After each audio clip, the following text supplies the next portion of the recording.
2000년 전 팔레스타인 지방에 흘러나오는 아주 빅 뉴스가 이른 아침에 나왔습니다. 그 뉴스의 제목은 바로 이런 겁니다. 기적의 하나님의 사람 나사렛 예수가 지나가신다 라는 소리가 온 동네에 퍼지기 시작을 했습니다. 그 소문을 들었을 때에 사람들이 소동이 일어나기 시작을 했죠. 왜? 그분에 대한 소식을 들었습니다. 능력, 그분에 대한 기적, 이런 소리를 들은지라 실제로 그분을 뵙겠다는 분들이 너무나 많았고 그분에 대한 호기심이 사람들 마음속에 불같이 일어났습니다. 그래서 사람들이 각자의 오기 시작을 했습니다. 아픈 이는 아픈 대로 자기의 치유함을 위해서, 또 어떤 이는 그분의 말씀이 그 어떤 랍비보다도, 그 어떤 하늘의 천사보다도 주옥 같은 말씀이란다, 그 진리의 말씀을 듣고 싶은 자들은 그 말씀을 듣고 싶은 그들대로 가까이 하려고 애를 썼습니다. 그리고 삶의 무게와 짓눌림의 문제를 가진 이들은 혹시 그분이 내 삶의 무게를 해결해 주지 않을까, 그리고 그 도움을 받을까, 아마 오늘 우리의 표현으로 쓰면 길을 쓰고 다가가려 사람들이 구름대같이 모여들기 시작을 했습니다.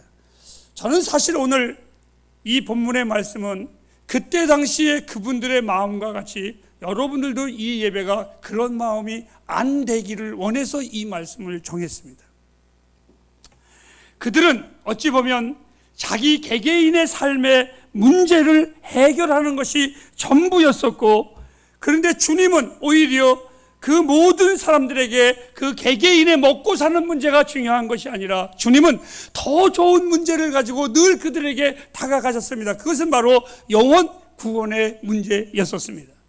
제가 지금까지 마태복음, 마가복음, 누가복음을 여러분에게 전하면서 제 마음에 더 확신이 있는 것은, 사랑하는 햇불가정 여러분, 오늘 여러분들이 주의 말씀을 들을 때에 여러분의 개개인의 문제를 가지고 고민하지 마십시오. 그것은 주님의 편에서 볼 때, 하늘의 능력으로 볼 때는 아무것도 아닙니다. 이 사복음서를 전하면서 느끼는 것은 주님은 그런 것에 초점을 맞춘 것이 아니라 모든 서신은 다 한 영혼의 구원에 초점을 맞추고 있다는 겁니다. 즉 우리를 이 땅의 사람으로 만드는 것이 아니라 하늘의 사람으로 만드는 것이 복음서의 가장 중요한 요점입니다. 문제는 그 하늘의 복음을 자꾸 땅에 맞추려고 하니까 우리들의 신앙이 천해지는 것이고 무속적인 것이고 볼품이 없이 되는 겁니다. 하늘의 사람들은 하늘의 스타일대로 살아야만 합니다. 그것은 마치 이런 겁니다. 제가 가장 멋있을 때가 언제냐? 그랬더니 제 아내가 당신은 설교할 때랍니다. 그런데 만일 제가 술집에 들어가지고 소주 마시고 있으면 어떻게 되겠습니까? 어울리지 않는 겁니다. 내가 몰래 먹는지는 모르시죠? 어울리지 않는 겁니다. 진짜 어울리지 않는 겁니다. 하나님의 사람들은 이 땅이 힘들고 많은 술집이 나를 유혹해도 하나님의 사람으로 살아갈 때 그 품위가 있고 멋이 있는 겁니다. 하나님은 오늘 우리에게 그것을 요구하고 계십니다. 인생은 누구나 불확실성에 살아갑니다. 얼마 전에 여러분들이 아시죠? 러시아 축제에 많은 청소년들이, 젊은이들이 총기 난사 사건으로 많은 생명이, 젊은이들이 죽었습니다.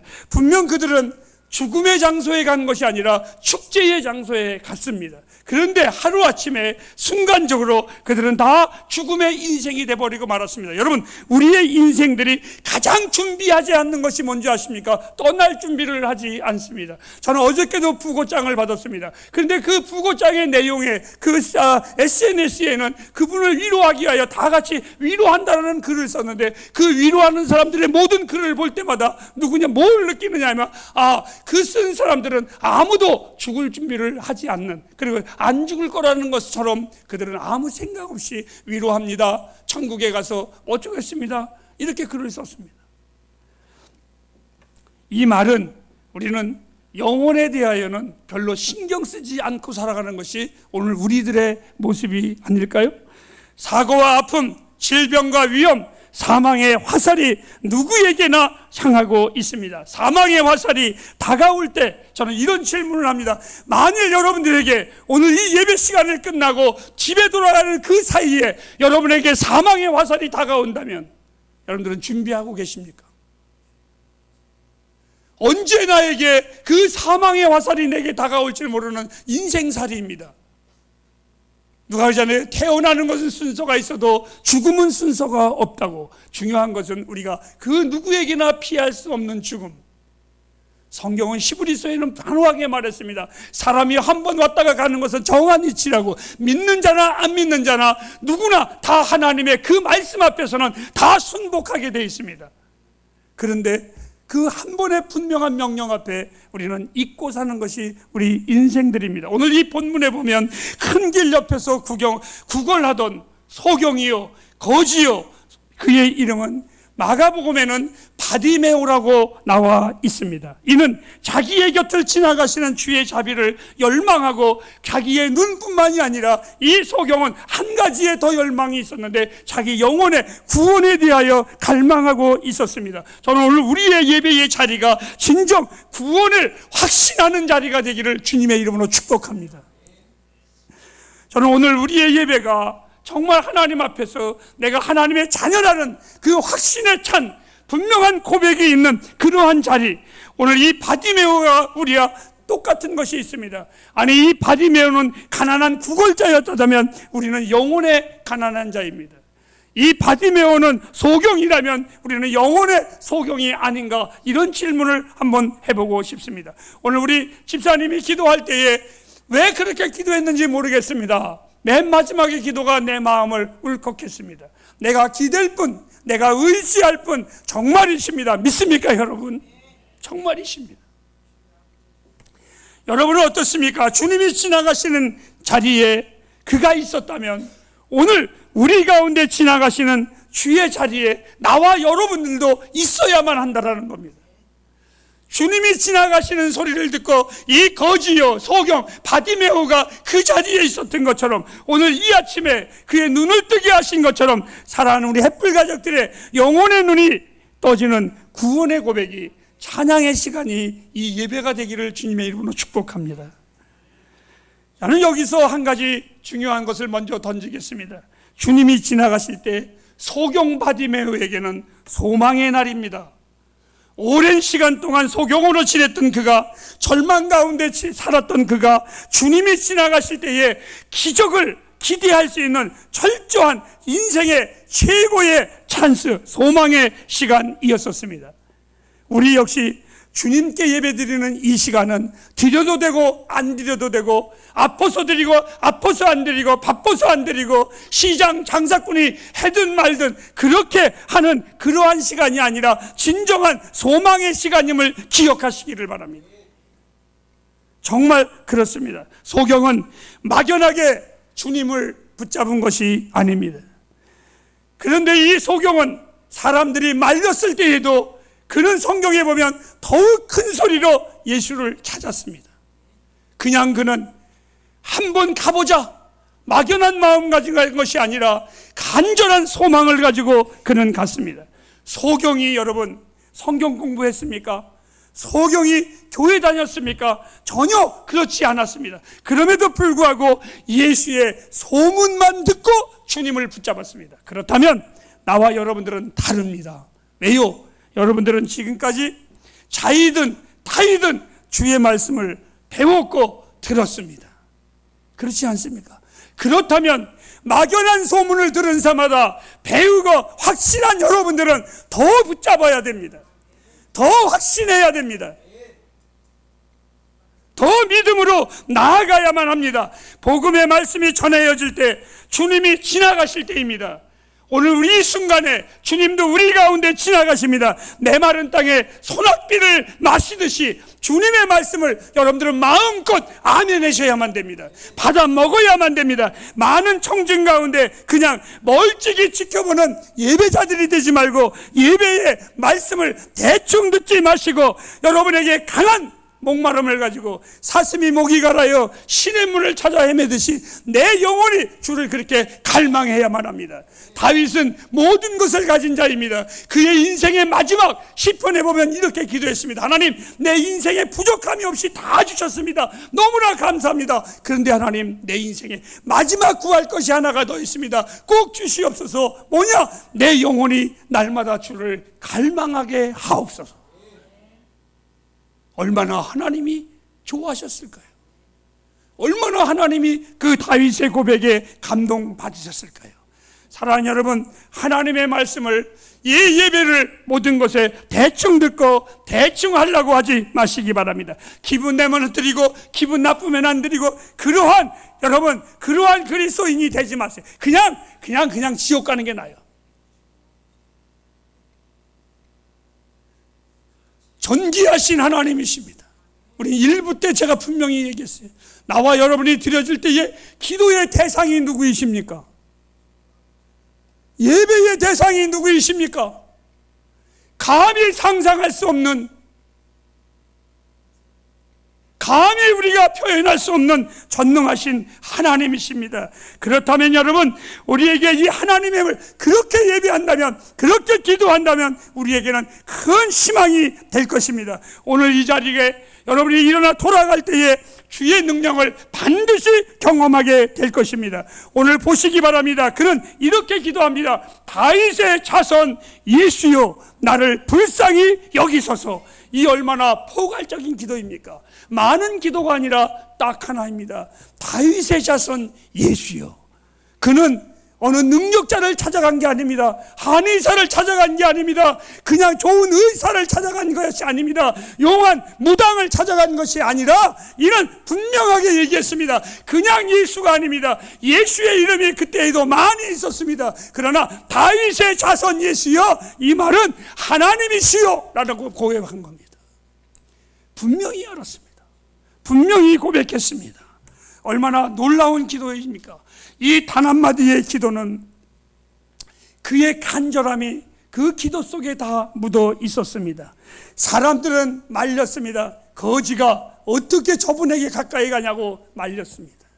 아니, 소경이 왜 저 사람에게 가까이 가냐고 말렸습니다. 하지만 성경에 보면 그의 애절함이 누구도 막을 수 없었습니다. 오히려 그는 더욱더 힘있게 뭐라고요? 다윗의 자손 예수여, 나를 불쌍히 여기소서. 오늘 말씀의 교훈을 붙잡으시기 바랍니다. 바로 이런 겁니다. 여러분, 지금까지 여러분들이 추상적으로 막연하게 기도했다면, 지금까지 여러분의 기도 기분대로 예배했다면, 이제는 그렇게 하지 마시고 간절히 하십시오. 간절히 하십시오. 진심으로 구하십시오. 진심으로 여러분의 마음을 쏟아부으십시오. 이렇게 주여, 나를 불쌍히 여기소서. 내게 자비를 베풀어 주옵소서. 이렇게 말씀하십니다. 주님은 내가 내게 무엇하여 주기를 원하느냐? 그는 분명히 말을 했습니다. 이렇게요, 보기를 원하나이다. 소경에게 응답의 비결은 믿음이었었습니다. 주님은 우리에게, 그 소경에게 이렇게 말했습니다. 내 믿음이 너를 구원하였도다. 믿음은 하나님 편에서 우리에게 주신 선물이지만 우리에게는 감히 상상할 수 없는 엄청난 은혜의 선물입니다. 차를 파는 젊은 사장이, 제가 차를 좋아하니까 갔더니 차에 대해서 강의를 하고 있더라고요. 그래서 차가 뭔지 아십니까 여러분? 차가 뭐예요? 우리는 그냥 막연하게 먹기만 했지, 그 차가 뭐예요? 했는데 제가 할 말이 없더라고요. 차가 차지. 했더니 차의 원 의미는 차 나무에서 나오는 음료가 차례입니다. 감 잡으셨어요? 차가 뭐라고요? 차 나무에서 나오는 음료가 차다. 이게 정확한 거랍니다. 저는요, 믿음이란 뭔지 아세요? 하나님이 우리에게 주신 선물인데 그 선물을 주신 그분을 믿는 게 믿음입니다. 막연한 우상을 믿는 그런 믿음도 믿음이에요. 우리의 믿음은 그런 천한 믿음이 아니라 그 믿음을 선물로 주신 그분을 믿는 게 우리의 믿음입니다. 사랑하는 여러분, 오늘 우리 예배 가운데 거하시는 예수를 믿으시기 바랍니다. 이 주님을 붙잡으시기 바랍니다. 시간은 빨리 지나갑니다. 지체하지 마십시오. 소경에 있어서 이 주님이 지나가시면 그에게 희망이었듯이 나와 오늘 우리의 예배는 우리의 희망입니다. 반면에 어떤 이에게는 이 예배가 희망이 되지 않을 수도 있습니다. 오늘 소경이 붙잡은 이 주님을 붙잡지 않는다면 오히려 그것은 구경꾼에 불과하고 위기가 올 것입니다. 지난날 지금 후배인 목사님이 그의 아버지가 돌아가실 때에 저를 불러서 형, 아버지에게 예수 좀 전해주세요. 아들이 전하기는 너무나 힘들어요. 제가 찾아가서 전했습니다. 누구 아버지? 예수 믿으세요. 예수 믿으세요. 마지막입니다. 그분은 입국 다물이고 있었습니다. 그 아들은 평택에서 큰 교회의 목회자입니다. 그 아들이 옆에서 이렇게 말했습니다. 아버지, 형이 예수 믿으라고 할 때에 대답을 못하면 손가락이라도 하나 움직이라고 아멘 대신하라고. 하지만 그 아버지는 안 했습니다. 인생의 마지막 찬스를 놓쳤습니다. 사랑하는 여러분, 한 번 더 강조합니다. 시간은 곧 사라집니다. 나사렛 예수께서 지나가신다라는 말에 유의하십시오. 주님은 그곳에 영원히 계신 것이 아니라 지나가십니다. 주님은 멈추지 않으셨습니다. 지나가셨습니다. 어디를 향하여? 여리고를 향하여 가던 중이었습니다. 사랑하는 애플 가정 여러분, 오늘의 말씀이 저를 통해서, 다른 목사님을 통해서는 모르겠지만 분명한 것은 마지막입니다. 저는 이 단상에서 다시는 이 말씀을 전할 기회가 없을 것입니다. 마지막입니다. 그래서 이 말씀을 그냥 준비하지 않습니다. 생명을 걸고 준비합니다.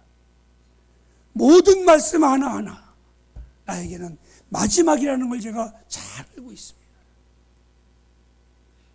곧 그런 날이 내게 올 것이라는 것을 나는 여러분에게 오늘 이 말씀 다시는 전할 수 없는 말씀이라 생명을 걸고 외쳤습니다. 지금까지 그랬습니다. 주 예수를 믿으라. 그리하면 너와 내 집이 구원을 얻으리라. 이것이 저의 일관된 메시지입니다. 지난 한 달 동안 저의 어깨가 많이 아팠습니다. 지금도 아픕니다.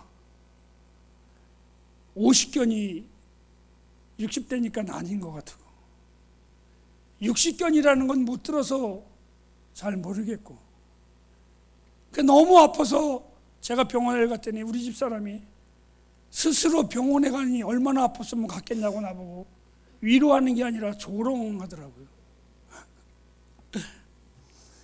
병원에 갔더니 아무 이상이 없대요. 근데 너무 아픈 거예요. 약을 줘서 한 3일 동안 먹고 5일 안 아프길래 낫나 했는데 진통제인가 봐요. 그게 끝나니까 또 아프기 시작을 합니다. 저는 이 누가복음을 통해서 여러분을 찾으시는 하나님의 시청각 자료가 나의 아픔이라는 것을 어렴풋이 조금이나마 알게 됐습니다. 하나님은 이스라엘 백성들이 범죄하고 하나님의 마음을 모를 때에 때로는 선지자들에게 봉어리가 되게 하시고 거린이 되게 하시고 미친놈처럼 다니게 하실 때가 시청각으로 보여주셨습니다. 저의 아픈 팔을 잡고 설교 준비하면서 오늘 이 본문의 영혼에 대하여 준비하면서 저에게 이렇게 질문하셨습니다. 너는 내 사랑하는 백성들의 영혼을 위하여 얼마만큼 아픔을 가지고 이 말을 증거하느냐? 버뜩 깨달았습니다. 하나님, 제 팔이 아픈 것도 한 달 동안 아픈 것도 고통인데 내 사랑하는 성도가 하루도 아니고 이틀도 아니고 죽음은 그만인데 영원히 죽지 아니하는 그의 불못에서 그의 영혼이 고통을 받는다면 하나님 말도 안 됩니다. 말도 안 됩니다. 요나 선지자가 박넝쿨이 잘라져 나가며 그늘이 없어질 때에 투덜거렸습니다. 그때 하나님은 요나에게 말했습니다. 요나야, 하룻밤에 피었다 치는 박넝쿨이 시드는데도 내가 기분이, 내 마음이 아픈데, 저 니느웨 성에 많은 영혼들이 죽는데 어찌 내 마음이 아프지 않겠느냐. 사랑하는 애플 가정 여러분, 세상에서 위로를 찾지 마십시오. 헛된 사람들에게 여러분의 인생의 문제를 해결하려고 하지 마십시오. 결코 그들이 나의 영혼을, 내 문제를 해결해 줄 수 없습니다. 그리고 주님이 지나가시듯이 우리 인생의 시간은 반드시 지나갑니다. 소경이 주님을 붙잡은 것처럼 나와 여러분들이 주님을 지금 붙잡으시길 주님의 이름으로 부탁합니다. 기도하겠습니다.